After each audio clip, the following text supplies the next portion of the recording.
the morning is realizing that your class, that your high school class, is the one that's going to be running the country in the future. And that leads me to one of my last questions. It's how does Rose's learning experience in writing compare to Malcolm X? Okay, real quick to what Dalila said earlier. On page 327, first full paragraph, it says, one day in the December of my senior year, Mr. McFarland asked me where I was going to college. I hadn't thought much about it. And how she said that there wasn't that motivation in there, that was like, okay, he hadn't even thought about it before. So the fact that someone like actually took the time to ask him like, where are you going to college, got him thinking, like, turn on that spark, like, okay, I have to do something that's motivating.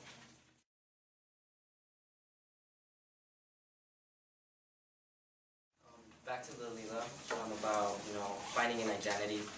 I feel like on the story, what is average, I feel like Mike Rose stressed about how like everyone seems to be missing the fact that students are affected in their own surroundings. So basically, what is average, like a lot of people seem to like, just like they think they try to conform to society, but that's like, I feel like he's comparing, Emerson and Mike Rose compare about self-reliance, like, what I must do all is that concerns me, not what people think, like, how, like, what is average, in Mike Rose's terms.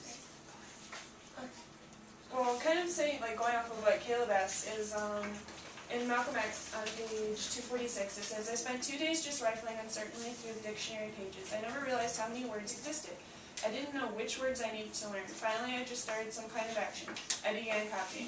I think this kind of ties in with the I just want to be average, because they both kind of had to do it by themselves and on their own. They had to find a way that they could be able to better themselves because no one was helping them.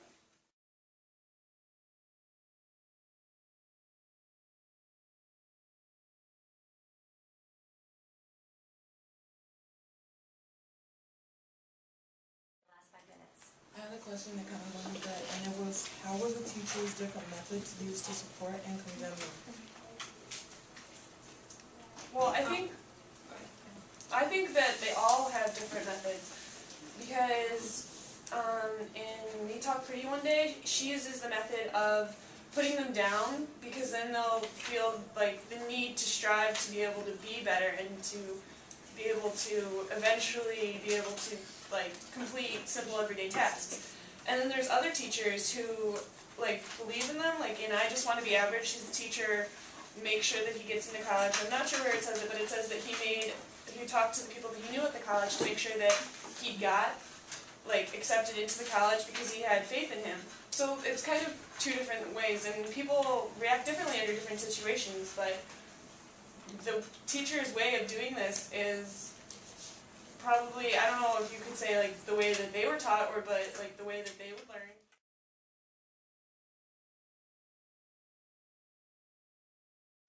I want you guys to start wrapping up, and I want you to think about the original question and make sure that your final comments are back about the original question.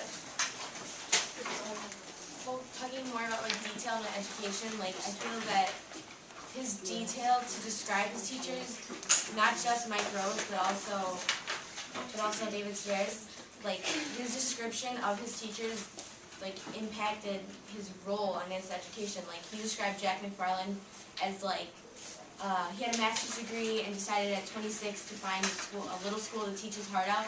Like he was an inspired teacher.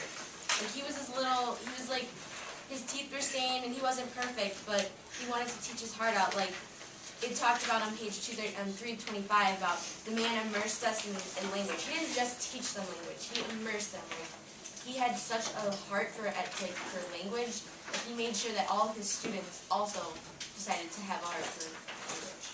And another specific detail I found in We Talk Pretty one day, we had a question that said, why does Sedaris present the dialogue of the students when they attempt to speak French? How does this very detail aid in the understanding of the passage? Like if you guys go on 344, there's the part where they say, sometimes me cry alone at night, that be common for I also, but be more strong you. Like, why do you guys feel he had the need to include this detail of the dialogue? Because I think it explains more that they are not at the ability to be able to speak as if they knew the language their whole life, like how the teacher is when she says, I hate you. And then that kind of leads me into my question. In Me Talk Pretty One Day, what is the significance of having the jumbled letters and replacing the words that you didn't know? No offense, I think we should stop asking questions.